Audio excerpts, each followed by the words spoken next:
Hey yo, c'est Dej, bienvenue dans ce tuto consacré à la retopologie. Pour vous expliquer ce procédé, je vais prendre un exemple sur un sculpte que j'ai fait. Je vais enlever la rotopo. C'est un sculpte que j'ai fait en m'inspirant d'une œuvre d'un artiste qui s'appelle Lost Beer Studio. Je vous mets le lien dans la description. J'ai donc mon sculpte qui est terminé et il a beaucoup de polygones. Comme vous pouvez le constater, on est à 4 millions de faces. Et donc le principe de la rotopo, ça va être de refaire cette forme avec beaucoup moins de polygones, comme ici. Et ensuite, on va pouvoir projeter en quelque sorte les détails du sculpte sur le mesh low poly grâce aux textures. Une bonne rotopologie, ça va être un mélange entre un maximum de détails préservés, mais aussi une bonne manière d'agencer ces faces par rapport aux courbures et au relief du sculpte. Par exemple, ici, autour de l'œil, tout simplement, on va prendre un exemple vraiment très simple, j'ai fait une boucle de face qui suit bien le tour de l'œil afin d'avoir un angle bien marqué. Dans l'idée, on voit qu'ici, donc, j'ai essayé de garder au maximum les courbes principales et les lignes principales de mon objet. Par exemple, ici, on voit bien une délimitation entre le corps et, on va dire, les avant-bras, ou plutôt les pattes avant de la créature. Mais ce n'est pas qu'une question de relief ou une question de courbe, c'est aussi une question d'animation. Alors, je ne sais pas si je vais animer cette créature, mais en tout cas, je vais devoir la repositionner par rapport à l'image dont je me suis inspiré. Et pour ce faire, j'ai donc ajouté des loop cuts aux endroits où il y en avait besoin. La retopologie, c'est long. J'ai dû mettre environ 8 heures pour faire la retopologie de cette créature. Et j'ai même pas encore fini. Dans la suite de la vidéo, évidemment, je ne vais pas vous montrer tout le processus de retopologie. Je vais essentiellement vous montrer quelques astuces. Pour commencer ma retopologie, je vais faire un clic droit. Ah tiens, je vais activer quand même le screencast. Voilà. Hop. Donc je vais faire un clic droit sur mon sculpte, faire Shift A, je vais ajouter un plane que je vais réduire tout de suite. Je vais activer l'aimantage sur les faces et je vais bien faire attention de laisser cocher Project Individual Elements. Ça va me permettre, si je bouge ma face, il lui faut un temps puisque le sculpte est assez lourd en termes de densité, ça va me permettre de toujours avoir chaque point qui se colle à la face. Si je l'enlève, hop, il ne collera en fait que le point qu'il considère comme étant le point actif. Ensuite, ce qu'on va faire, c'est qu'on va lui ajouter un miroir. On va lui donner comme point de symétrie le sculpte et on va cliquer sur Clipping. Clipping, ça va nous permettre de déplacer nos points sans passer de l'autre côté de la symétrie. Et on garde bien l'option Merge activée qui va permettre de fusionner les vertices au centre de la symétrie lors de l'application du modificateur. Vu que je vous parle de ça, si vous avez des comportements un peu bizarres, du genre vous voulez déplacer votre point d'un côté de la symétrie et ça ne veut pas bouger, c'est parce que le clipping est activé, donc pensez à le désactiver si vous voulez déplacer les points au centre. On va ajouter un Shrink Wrap Modifier et avec la pipette, on va aller sélectionner le sculpte comme cible du modificateur. On va régler le Snap Mode sur Above Surface, ce qui va permettre de garder les vertices toujours au-dessus du sculpte, avec un écart réglable dans le champ Offset juste en dessous. Il ne faut pas oublier d'activer l'option Cage, comme je l'ai fait, pour pouvoir avoir la vision sur les vertices en permanence. Pour info, lors de l'utilisation du Shrink Wrap, si vous constatez un comportement bizarre des vertices quand vous les déplacez, c'est parce que ceux-ci ne sont pas réellement collés à la surface du sculpte. Pour régler ce problème, il suffit de garder le snapping activé. On va régler une dernière chose pour pouvoir avoir un confort visuel suffisant. On va aller dans les propriétés d'objet dans Viewport Display et on va changer la couleur de notre plane, que je vais mettre par exemple en bleu, admettons, et je vais lui enlever de l'alpha, donc de l'opacité, par exemple à 0.3, en général c'est pas mal pour moi. Pour afficher donc la couleur des objets, on reste dans Studio, dans le Viewport Shading, et on va activer la couleur des objets ici. Quel est l'avantage d'enlever de l'opacité? Eh bien, c'est qu'on a toujours le relief de notre sculpte en dessous de notre plane. Et voilà, on a le setup de la rotopo. Maintenant, je vais vous montrer quelques astuces qui pourront vous faciliter la tâche. Admettons que je fasse une boucle. Ici, je sais que le bras va bouger au niveau de cette jointure, ce qui fait que je vais avoir besoin d'une boucle de vertice ici pour pouvoir faire le pli. Ça, c'est pour le côté animation, et il y a aussi donc le côté détail. Par exemple, ici, je suis pas mal, mais si je fais une face trop longue, vous voyez que ma face va disparaître complètement derrière mon sculpte, ce qui veut dire qu'il me manque sûrement un cut entre les deux que je peux ajouter ensuite. Une bonne pratique, c'est d'abord de faire une rotopologie très brute, on va dire, donc avec peu de polygones. Par exemple, je vais ajouter ici des grands polygones. Par la suite, on pourra ajouter des cuts si besoin pour pouvoir garder le plus de détails possible. Il faut tout simplement garder à l'esprit le long de la rotopologie qu'on va peut-être animer l'objet, et si on l'anime pas, on veut quand même garder certains détails.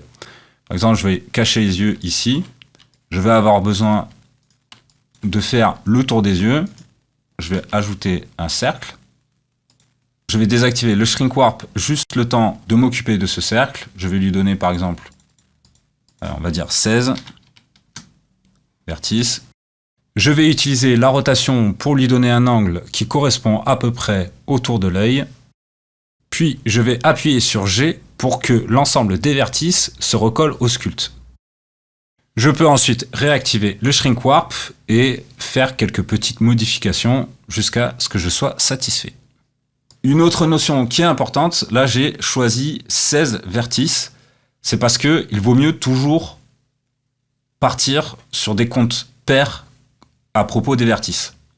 Là je sais que si je dois fermer cette face, comme je suis sur un nombre pair, ça va être plus facile puisqu'on travaille avec des quads. À propos des quads, donc les faces à 4 côtés ou des triangles, les faces à 3 côtés ou encore les n-gones, les faces à plus de 4 côtés, on va préférer la plupart du temps, même le plus souvent possible, on va dire, les quads. Puisque les quads auront toujours un meilleur rendu au niveau du shading. Cela dépend aussi du but final de votre projet. Si vous faites du temps réel, si vous faites de l'animation, de l'illustration, votre rotopologie n'aura pas forcément des mêmes besoins. Si c'est pour un projet de jeu vidéo, on va préférer les quads. Ça, c'est une règle qui est commune à tous les projets. Mais au cas où, si on a besoin d'un petit triangle pour faciliter la tâche, pas de problème, ça peut même être très pratique. Donc, il ne faut pas hésiter, toujours en gardant à l'esprit qu'on veut des quads au maximum. La rotopologie, ça reste de la modélisation classique. Rien ne vous empêche, par exemple, de sélectionner toute une série de vertices, de faire un extrude, puis par exemple un scale, puis là je refais G pour être sûr que mes vertices sont bien collés à mon objet, et vous voyez qu'ici l'automirror fait son travail. Depuis tout à l'heure, j'utilise les outils basiques de Blender. Il y en a des très pratiques. Par exemple, je vais rajouter une boucle ici, bien le recaler en le bougeant pour le snap. Je vais pouvoir sélectionner en mode edge une série d'edge ici, une série d'edge en bas, faire clic droit et utiliser Bridge Edge Loop, ce qui va me faire la liaison entre les polygones qui sont en haut et les polygones d'en bas. Une autre fonction très pratique, c'est le F, donc la touche F qui va permettre de fermer des faces qui ont déjà 3 côtés. Donc par exemple ici, j'ai un côté, un autre ici, un autre ici. Si je fais F, ça ferme automatiquement la face.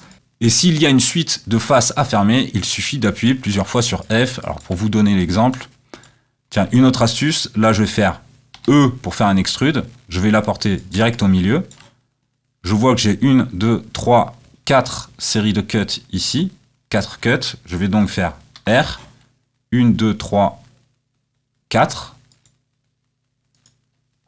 Puis je refais G pour bien le plaquer. Et ensuite, je sélectionne ici et je fais F, F, F, F, F pour fermer. Il y a un outil qui peut être pas mal si vous avez le courage d'en prendre l'habitude, puisque moi, franchement, je ne le trouve pas super pratique, c'est le Polybuild. Alors, le Polybuild, en fait, il va vous permettre, par exemple, de faire des extrudes directement. Ici, j'ai un trait bleu qui apparaît. J'ai juste à tirer une face pour la créer. Alors, vu comme ça, c'est pas mal, mais il y a certaines situations où on ne sait pas trop quelle barre doit être attrapée, surtout si on est un peu loin comme ça. Ça va avoir des réactions un peu bizarres selon les endroits où vous allez placer votre souris, mais rien ne vous empêche de passer d'un outil à l'autre. Au contraire, ça vous permettra d'aller plus vite. D'ailleurs, moi, je switch souvent entre deux outils, donc c'est le curseur de base et un outil qui s'appelle Polyquilt, qui est un add-on gratuit et qui est franchement trop bien. Il peut avoir parfois des comportements un peu bizarres, mais il est tellement pratique que je suis prêt à accepter les petits bugs par-ci par-là. Par exemple, ici, on va avoir le même système que pour le Polybuild. On va avoir la petite flèche, et c'est ça qui est bien, c'est que comme il y a une petite flèche, on sait que c'est pour tirer la face, et il va faire automatiquement un merge des vertices qui se retrouvent au même endroit. Vous avez aussi une option qui vous permet, en cliquant sur Shift, de créer une face directement. Et ça, c'est vraiment très très très pratique. Par exemple, je vais créer une face ici. Et si je veux créer une face où il y a 3 côtés, je vais faire Shift et créer la face au milieu. Il y a un outil qui est vraiment intéressant dans le Polyquilt, c'est la Brush Smooth. Quand on fait de la rotopologie, on va vouloir avoir un maillage bien réparti sur toute la surface avec, comme ceci, des vertices qui sont séparés à peu près, ou en tout cas au maximum, à la même distance les uns des autres. Dans le Polybuild, l'avantage c'est qu'il y a donc la Brush Smooth qui, grâce au Shrink Warp, va permettre, donc si je fais Shift, va permettre en fait de faire un smooth sur tous les vertices et donc d'accélérer ce processus de répartition des points. Et ça, rien que pour ça, je garde et j'utilise Polyquilt. La rotopologie, c'est pas super marrant, donc on va tout faire pour accélérer le processus au maximum. Dans certaines situations, il va falloir trouver un moyen de multiplier les polygones pour pouvoir couvrir une certaine surface. Si je fais une face ici, on voit bien qu'elle va être trop grande et surtout celle d'après va être même carrément ridicule. Voilà, on voit bien que là c'est une topologie qui n'est pas clean du tout. Donc ce qu'on va faire, c'est qu'on va séparer cette ligne de face en 2 lignes perpendiculaires en quelque sorte. Donc je vais par exemple créer une face, en créer une autre, en activant l'auto-merge avec un réglage pas trop haut, par exemple 0.01, ça me semble pas mal. Je vais passer en mode vertice et je vais pouvoir donc placer des vertices. Ah, voilà. Alors là, c'est parce que j'ai pas l'aimantage qui est activé et du coup, les vertices sont pas réellement côte à côte. On dirait qu'elles le sont à cause du Shrink Warp, mais ce n'est pas le cas. Donc là, je vais pouvoir le refaire. Hop, il faut que je fasse pareil avec l'autre. Et ça devrait être bon. Et voilà, c'est que mon automerge est un peu trop haut, un peu trop bas, pardon. C'est une manière très courante de pouvoir ajouter de la géométrie là où il y en a besoin. Il y a une autre fonction avec l'outil de base, donc avec le curseur de base sur Blender, c'est que si vous prenez un coin, quand il y a deux faces comme présentement, vous pouvez faire F et ça va vous créer une nouvelle face qui suivra en fait la direction des faces à partir desquelles cette face a été créée. Donc en gros, et plus clairement, une nouvelle face va être créée et sa direction va être basée sur la tangente des deux faces qui forment le coin. Je suis pas sûr que ce soit plus clair, mais ici, comme on a l'aimantage et le shrink warp qui sont activés, ça n'a pas vraiment d'importance, mais c'est bon à savoir. Un procédé qui peut être pas mal si on veut être encore plus rapide. Je vais faire CTRL Z. Donc j'ai activé l'auto-merge et quand je fais donc un extrude, je vais faire en sorte que ça tombe sur le vertice déjà créé. Hop, et du coup, ça va se fusionner et me permettre d'aller plus vite. Là, je vois qu'il me manque une boucle pour pouvoir faire le lien, la fusion entre ces faces. Je vais donc tout simplement en rajouter une ici. Et comme ici, il y a le clipping, le vertice central ne va pas se déplacer. Je peux donc pousser un peu sur le côté, comme ça. Donc j'en ai deux qui se sont fusionnés. Je fusionne le dernier, et voilà. Dans ce genre de cas, je pourrais faire une séparation comme on l'a vu précédemment. Sauf que si je fais ça, je me retrouve avec un vertice qui est la base de 6 edges. Et c'est pas conseillé parce que plus il y a d'edges concentrés sur un vertice, et moins bien le shading va réagir. Donc on va essayer de privilégier au maximum 5 edges par vertice, sauf dans les angles vraiment très prononcés, comme par exemple ici ou ici, on va pouvoir augmenter le nombre d'edges par vertice parce que la situation s'y prête. Ici, je me rends compte que j'ai pas assez de loop cut pour pouvoir faire la jonction entre ces faces. Ce que je vais faire, c'est que je vais sélectionner ces faces ici, faire I pour faire un inset, puis je vais faire B pour que l'inset ne se fasse que du côté des edges qui ont un lien avec d'autres edges. Un petit mot sur le proportional editing, vous pouvez tout à fait l'utiliser aussi. Là par exemple, il m'est bien pratique, mais il ne va pas être pris en compte par le snapping. Puisqu'en fait, le vertice que vous allez attraper, lui va bien se snap à votre sculpt, mais va déplacer les autres vertices qui, eux, ne vont pas forcément automatiquement se coller à la surface. Donc une fois que vous l'avez utilisé, vous pouvez le désactiver. J'appuie sur L pour sélectionner toute cette partie et je fais G pour être sûr qu'il est bien collé à mon sculpt. Je me trouve dans une situation où je vais avoir besoin de réduire le nombre de faces.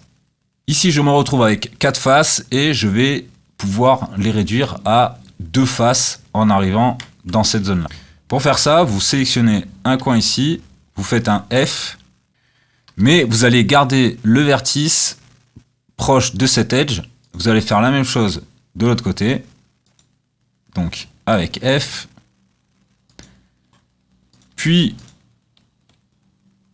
on va récupérer ces deux edges. On va faire un extrude. Les placer ici. Et là, on voit tout de suite où je veux en venir. Il suffit de refaire le même procédé à partir des nouvelles faces créées.